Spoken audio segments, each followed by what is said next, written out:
हर सपने को अपनी सांसों में रखो, हर मंजिल को अपने बाहों में रखो। हर जीत आपकी है मेरे दोस्त, बस अपने लक्ष्य को अपनी निगाहों में रखो। नमस्कार दोस्तों, आपके अपने छोटे से प्यारे से यूट्यूब चैनल पर स्वागत है। आज हम प्रकाश के अपवर्तन तथा परावर्तन के 4 पॉइंट्स कवर करेंगे। प्रकाश का अपवर्तन, अपवर्तनांक, अवगोलीय लेंसों द्वारा अपवर्तन, अवगोलीय लेंसों द्वारा प्रतिबिंब बनने के क्या क्या नियम हैं। तो चलिए शुरू करते हैं हम प्रकाश के अपवर्तन से। ठीक है,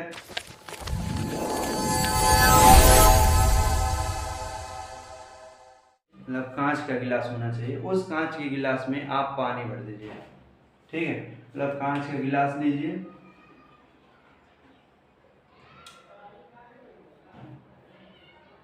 एक कांच का गिलास लीजिए और इसमें क्या कर दीजिए, पानी भर दीजिए पूरा। ठीक है, और इसमें आप जब ऊपर से देखेंगे, साइड से नहीं ऊपर से जब देखेंगे तो ये जो तल है ना वो क्या होगा, थोड़ा सा उठा हुआ प्रतीत होगा। क्यों ऐसा होता है? प्रकाश के अपवर्तन के कारण होता है। अब क्या कीजिए, इसी में एक पेंसिल डाल दीजिए। ठीक है, एक पेंसिल डाल दीजिए इसी में। अब क्या होगा, ये जो पेंसिल है ना ये थोड़ा सा ऊपर तो दिखेगा, लेकिन ये जो सीधी दिखाई दे रही है आपको, जब आप ऊपर से देखेंगे तो ये सीधा नहीं दिखेगा पेंसिल। आपको ऐसा लगेगा, प्रतीत होगा कि पेंसिल कटा हुआ है, लेकिन वो सीधा नहीं दिखेगा। और अब इस पेंसिल को बाहर निकाल लीजिए। अब इसमें एक सिक्का डाल दीजिए। ठीक है, वो क्या आपको लगेगा कि सिक्का नीचे ना होकर के थोड़ा सा ऊपर है, ऐसा आपको प्रतीत होगा। इन सभी के कारण क्या है? इन सभी के कारण होते हैं प्रकाश के अपवर्तन। प्रकाश के अपवर्तन के कारण ऐसा हमें प्रतीत होता है। ठीक है, आप चलो ये एग्जाम्पल आपने नहीं देखा होगा ना किया होगा, लेकिन आप तारों का टिमटिमाना जरूर देखा होगा। उसके मूल कारण क्या है? तो उसके मूल कारण है प्रकाश का अपवर्तन। तारों का टिमटिमाना प्रकाश के अपवर्तन के कारण होता है। ठीक है, चलिए अब प्रकाश के अपवर्तन टॉपिक को देखते हैं। देखो, जो प्रकाश का अपवर्तन होता है, प्रकाश का अपवर्तन होता है जब प्रकाश किरण किसी एक पारदर्शी माध्यम से दूसरे पारदर्शी माध्यम में जाती है तो वह अपने मूल मार्ग से विचलित हो जाती है। मूल मार्ग से क्या होता है, विचलित हो जाता है, जिसे प्रकाश का अपवर्तन कहते हैं। देखो क्या होता है, ये हमारा एक मान लो माध्यम, हमारा एक माध्यम वायु है और ये हमारा दूसरा माध्यम है। ठीक है, ये जो माध्यम आपको दूसरा दिख रहा है ये सघन माध्यम है। अब क्या होगा, इस पर प्रकाश क्या होगा, आपतित होगा। प्रकाश क्या होगा, आपतित होगा इस पर, और ये हमारा एक अभिलंब इस पर होगा। ठीक है, अब इस अभिलंब से क्या होगा, ये हमारा सघन माध्यम है, ये हमारा विरल माध्यम है, ये अभिलंब की ओर झुकेगा। ठीक है, अब क्या होगा, एक अभिलंब यहाँ पर भी होगा नॉर्मल, और ये हमारा प्रकाश किरण यहाँ से क्या होगा, फिर से वह पहले माध्यम में जा रहा है इसलिए अभिलंब से दूर हटेगा। ठीक है, ये हमारा आपतित प्रकाश किरण है, ये अपवर्तित प्रकाश किरण है और ये आपतित है। ठीक है, ये इस तरीके से अपवर्तित होता है। देखिए आप यहाँ पर क्या हुआ, मार्ग से ये क्या होगा, विचलित हो गया। ठीक है, तो ये क्या है, प्रकाश के अपवर्तन के कारण होता है।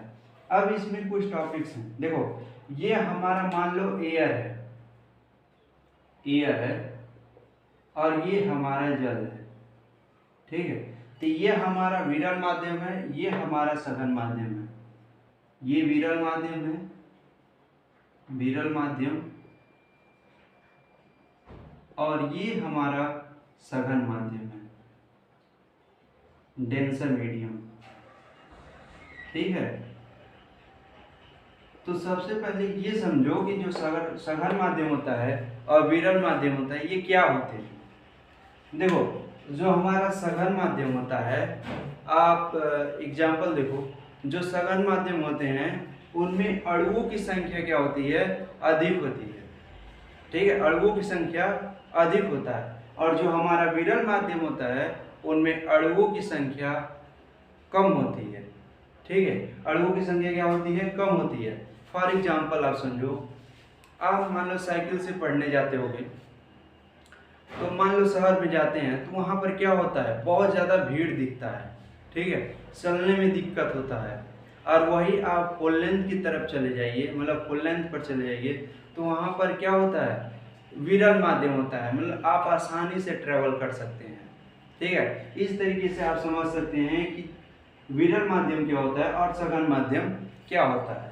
अब क्यों ये अपवर्तित हो जाता है, क्योंकि इनमें अणुओं की संख्या अधिक होती है, जिसके कारण ये क्या होते हैं, अपवर्तित हो जाते हैं। अब बाय फिगर से समझो, ये मान लो एक आयत है, ठीक है, और ये माध्यम है, ये माध्यम है समझ लो। इस माध्यम में जो अणु हैं, परमाणु हैं, ये बहुत दूर दूर हैं, और यहाँ पर क्या है, बहुत नजदीक हैं। ठीक है, ये क्या है, बहुत नजदीक है, इसलिए कैसा माध्यम है, हमारा डेंसर माध्यम है, सघन माध्यम है। अब आप पूछेंगे, आपका क्वेश्चन होगा कि ये क्यों अपवर्तित हो जाते हैं। तो इसका मूल कारण है कि ये विरल माध्यम से सघन माध्यम में जाता है, और सघन माध्यम में अणुओं की संख्या अधिक होने के कारण ये अपने मार्ग से विचलित हो जाती है। ठीक है, ये हमारा हो गया ये दोनों माध्यम। अब देखो इसमें क्या है, ये जो हमारा होता है वह आपतित किरण होती है, आपतित किरण। ठीक है, और ये हमारा जो होता है वह होता है अपवर्तित किरण। क्या है, अपवर्तित किरण।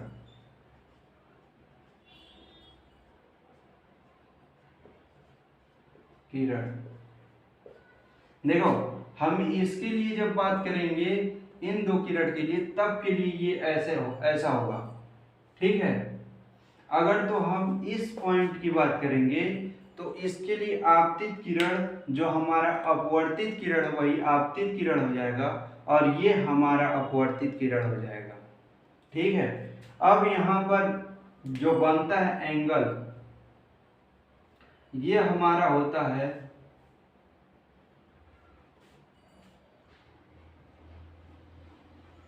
आपतन कोण। आपतन कोण, जिसे किससे डिनोट किया जाता है, आई से। ठीक है, इसे आई से प्रदर्शित किया जाता है। और ये हमारा होता है अपवर्तन कोण। कौन सा होता है, अपवर्तन कोण।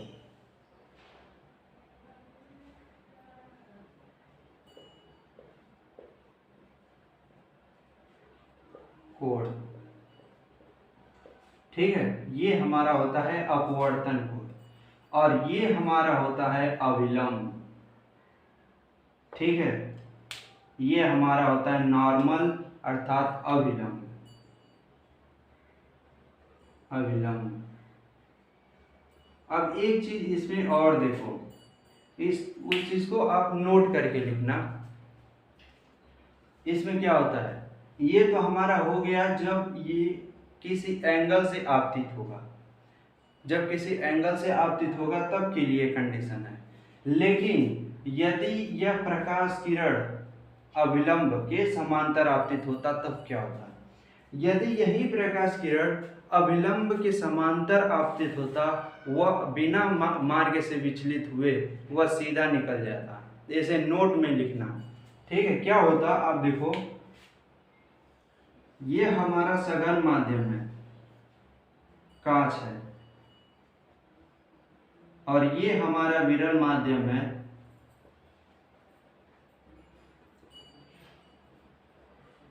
एयर है।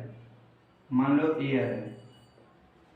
ठीक है, यदि प्रकाश किरण इस पर क्या होता है, अविलंबवत, मतलब अविलंब के समांतर आपतित होता। यदि अविलंब के समांतर आपतित होता तो वह बिना मार्ग से विचलित हुए सीधा निकल जाता। ठीक है, मार्ग से बिना विचलित हुए सीधा निकल जाता, ये कंडीशन है। इसमें क्या होगा, अविलंबवत आपतित होगा, अविलंबवत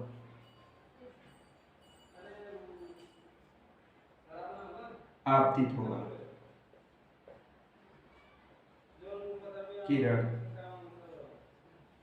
और इस कंडीशन में क्या है, किसी एंगल में क्या होगा, प्रकाश किरण आपतित होगा, किसी कोण पर प्रकाश किरण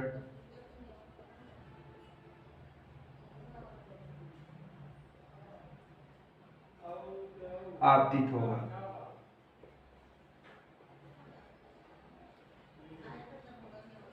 तब के लिए ये कंडीशन है। अब प्रकाश का अपवर्तन तो आप समझ चुके हैं। अब हम देखेंगे इसके नियम क्या है, प्रकाश के अपवर्तन के नियम क्या हैं। ठीक है दोस्तों, अब हम देखेंगे प्रकाश के अपवर्तन के नियम। देखिए, प्रकाश के अपवर्तन के दो नियम हैं। क्या, आपतित किरण, आपतित किरण, अपवर्तित किरण, अपवर्तित किरण तथा अभिलंब, अभिलंब तीनों एक ही तल में होंगे, तीनों एक ही तल में होंगे, एक ही तल में होंगे।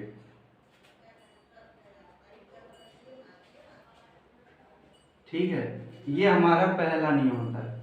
और दूसरा क्या होता है, जो आपतन कोण होगा, ठीक है, आपतन कोण की ज्या और अपवर्तन कोण की ज्या का रेशो नियतांक होता है, मतलब नियत होता है।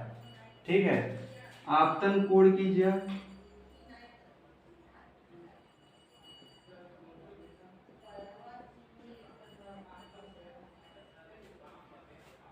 आपतन कोण की ज्या मतलब साइन। ठीक है, और अपवर्तन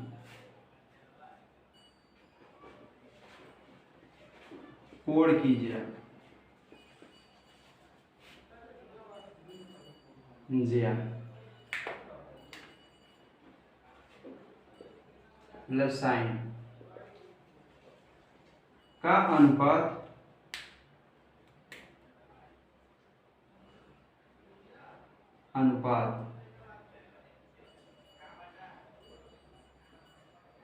नियत होता है या फिर नियतांक होता है, नियतांक होता है। ठीक है, आप कह सकते हो कि n इक्वल टू, या फिर इसे म्यू से डिनोट किया जाता है, या फिर n से भी प्रदर्शित किया जाता है, तो म्यू इक्वल टू, या फिर कह सकते हो नियतांक, नियतांक इक्वल टू, नियतांक इक्वल टू हो जाएगा sine I upon sine R, sine I upon sine R. ये हमारा होता है इसके लिए अपवर्तन का दूसरा नियम है। और आज सबसे इंटरेस्टेड इसमें क्या है कि इसको ही हम क्या करते हैं, अपवर्तनांक कहते हैं। मतलब आपतन कोण की ज्या और अपवर्तन कोण की ज्या के अनुपात को हम नियतांक नियतांक कहते हैं, और इसी नियतांक को हम अपवर्तनांक कहते हैं, और इसे स्नेल का नियम भी कहते हैं, इसे स्नेल का नियम भी कहते हैं, स्नेल का नियम भी कहते हैं। ठीक है, और इसी को अपवर्तनांक भी कहते हैं। तो में अपवर्तनांक की बात करेंगे कि अपवर्तनांक क्या होता है। देखो बाय फिगर समझो, ये हमारा सघन माध्यम एक है, ठीक है, और ये हमारा विरल माध्यम है। इसमें क्या होगा, प्रकाश आपतित होगा, ठीक है, प्रकाश आपतित होगा,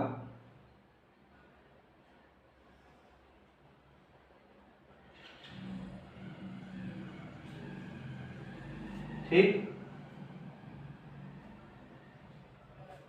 अब देखो क्या हो रहा है, इसमें प्रकाश की चाल क्या होगा, अधिक होगा, क्योंकि अणुओं की जो संख्या है इसमें कम है, लेकिन इसमें क्या है, प्रकाश की चाल कम होगा, ठीक है। तो इस स्थिति में इन दोनों के अनुपात को भी क्या कहते हैं, प्रकाश की चाल के अनुपात को हम अपवर्तनांक कहते हैं। ये मान लो माध्यम 1 है और ये माध्यम 2 है, तो इस स्थिति में अपवर्तनांक n इक्वल टू क्या होगा, और इसे देखो यदि हम बात करेंगे कि 1 2, तो इस स्थिति में 2 में प्रकाश की चाल, माध्यम 2 में प्रकाश की चाल, माध्यम 2 में प्रकाश की चाल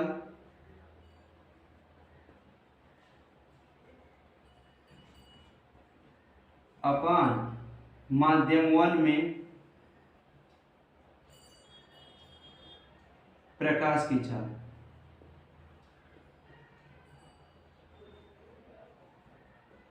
इस स्थिति में क्या होगा, ये कहा जाएगा कि 1 के मतलब माध्यम 2 के सापेक्ष 1 का अपवर्तनांक, ठीक है, इसे कहा जाएगा। इसे क्या कहेंगे, माध्यम 1 के सापेक्ष माध्यम 2 के सापेक्ष। देखो ये इंपॉर्टेंट है, इसे नोट करके अलग से लिखना, माध्यम 2 के सापेक्ष 1 का अपवर्तनांक,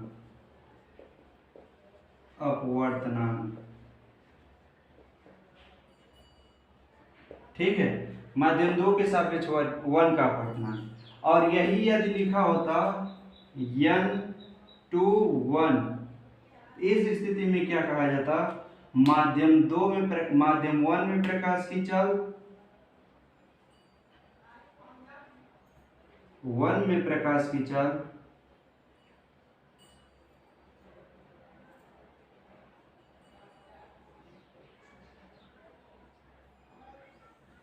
अपान माध्यम 2 में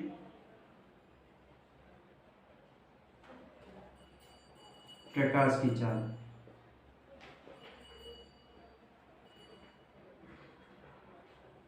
ठीक है। इस स्थिति में हम इसे क्या कहेंगे, इसे हम कहेंगे माध्यम 2 में माध्यम 1 के सापेक्ष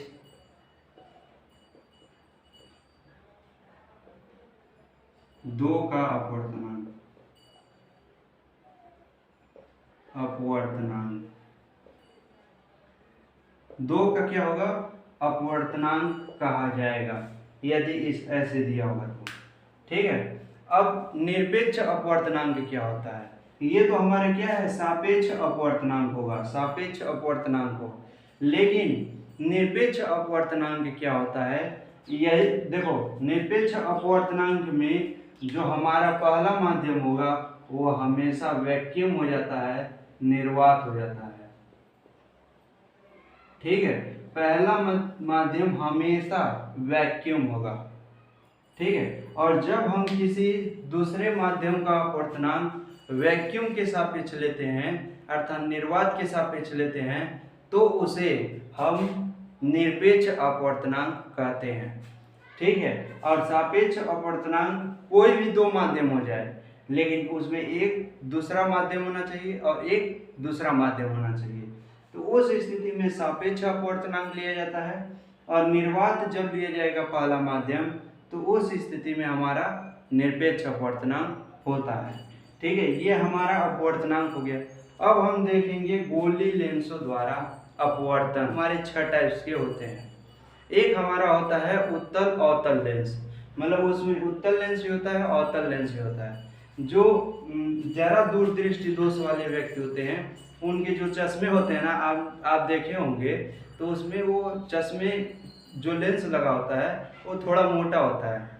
जो लेंस मोटा होता है उसमें उत्तल अवतल दोनों लेंसों का प्रयोग किया जाता है। ठीक है, अब हम इस पर बात करेंगे कि इनमें कौन कौन से बिंदु हैं, टॉपिक्स हैं। देखो, जो हमारा उत्तल लेंस होता है,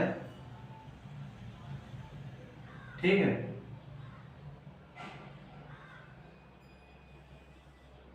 इसमें देखो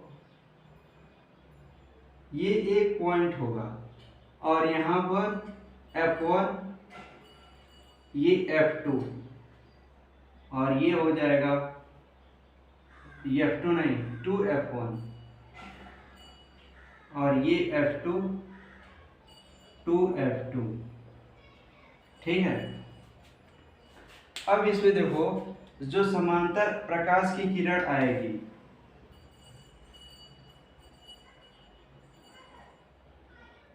अपवर्तन के पश्चात इस पॉइंट से गुजरेगा। आप सोच रहे होंगे कि अपवर्तन के पश्चात इस प्रकाश से, इस फोकस से क्यों नहीं गुजरा, तो आप सोच सकते हो कि अपवर्तित होने के पश्चात ये इस साइड जाएगा, इस साइड नहीं जा सकता क्योंकि अपवर्तन हो रहा है, परावर्तन नहीं हो रहा है। ठीक है, इस फोकस से वह गुजरेगा। अब इसमें कुछ पॉइंट हैं, जैसे देखो एक हमारा है प्रकाशिक केंद्र, प्रकाशिक केंद्र, और दूसरा वक्रता केंद्र,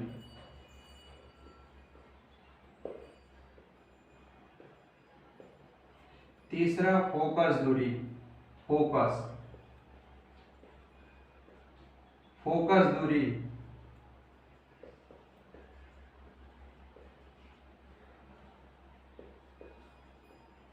पांचवा है हमारा मुख्य अक्ष,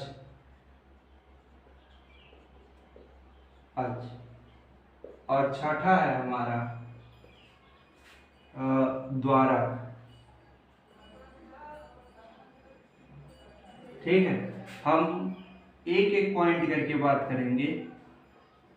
देखो, जो हमारा प्रकाशिक केंद्र होता है वह लेंस में ही, लेंस के भीतर वह बिंदु होता है या फिर वह स्थान होता है जहां से प्रकाश किरण गुजरने पर वह बिना विचलित हुए सीधी निकल जाती है, उसे प्रकाशिक केंद्र कहते हैं। क्या होता है, इसमें सीधी प्रकाश किरण निकल जाती है, सीधे प्रकाश किरण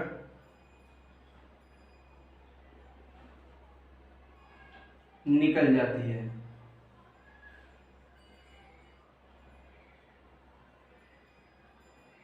ठीक है, अब वक्रता केंद्र देखो, ये दोनों हमारे दो गोली लेंसों से बने होते हैं, मतलब ये उत्तल लेंस हमारा दो गोली लेंसों से बने होते हैं। तो उन दो गोली लेंसों के जो केंद्र होते हैं उस केंद्र को इस लेंस का वक्रता केंद्र कहा जाता है। ठीक है, तो यहाँ पर लिख सकते हैं क्या होता है कि जिस गोले के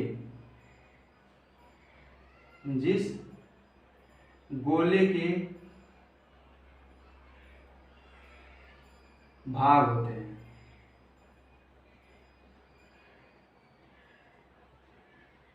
उसके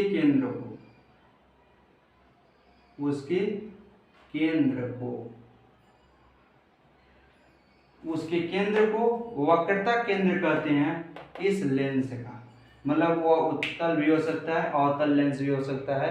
वह दो गोली लेंसों से बनेंगे और उन दो गोली लेंसों के केंद्र को इस लेंस का वक्रता केंद्र कहेंगे।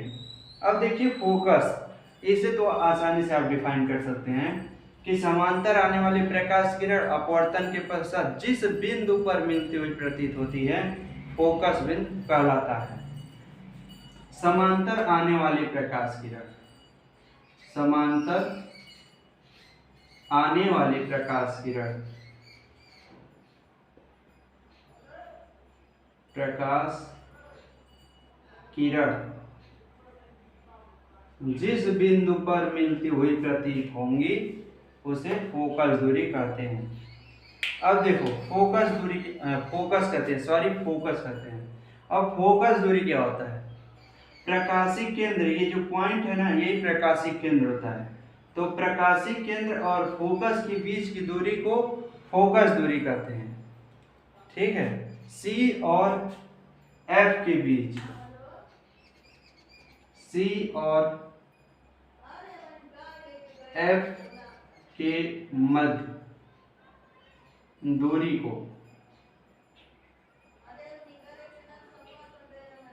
ठीक है, सी और एफ के मध्य दूरी को फोकस दूरी कहते हैं। अब यहाँ पर देखो मुख्य अक्ष को क्या होता है? मुख्य अक्ष इसके वक्रता केंद्र, मतलब लेंस के दोनों वक्रता केंद्र, ये जो हमारा 2f1 है इसे हम C1 कहते हैं और इसे C2 कहते हैं। ठीक है, अब इस पॉइंट को और इस पॉइंट को मिलाने वाले अक्ष को मुख्य अक्ष कहते हैं। आप इसे कह सकते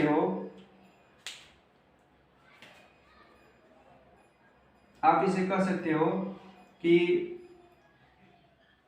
वक्रता केंद्र, दोनों वक्रता केंद्र को, दोनों वक्रता केंद्र को मिलाने वाली रेखा,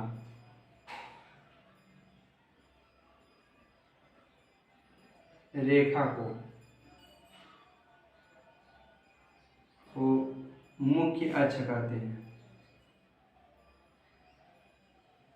अक्ष कहते हैं।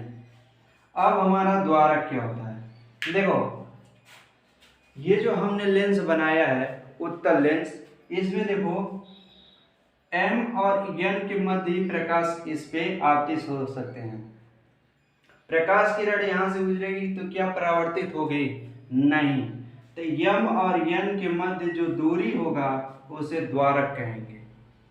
ठीक है, और इसमें एक चीज समझना कि ये हमारा वक्रता केंद्र C1 होता है और ये हमारा C2 होता है, लेकिन हम इसे 2f1 और 2f2 से भी प्रदर्शित करते हैं, जिससे हमारा जो प्रतिबिंब बनता है वह आसानी से बना लेते हैं। इसलिए हम इसे इस तरीके से भी प्रदर्शित करते हैं। ठीक है, अब हम देखेंगे गोलीय लेंसों द्वारा प्रतिबिंब बनने के नियम क्या क्या हैं। ठीक है, अब हम देखेंगे कि गोलीय लेंसों द्वारा प्रतिबिंब बनने के क्या क्या नियम हैं। तो पहला हमारा क्या है? जब कोई प्रकाश किरण वो प्रकाशिक केंद्र से गुजरता है, प्रकाशिक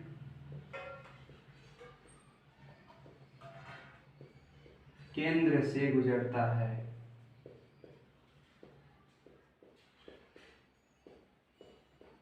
तब क्या होगा? जैसे मान लो ये हमारा उत्तल लेंस है, ठीक है, ये हमारा उत्तल लेंस है, ये इसका मुख्य अक्ष है और इस पे F1 होगा, 2f1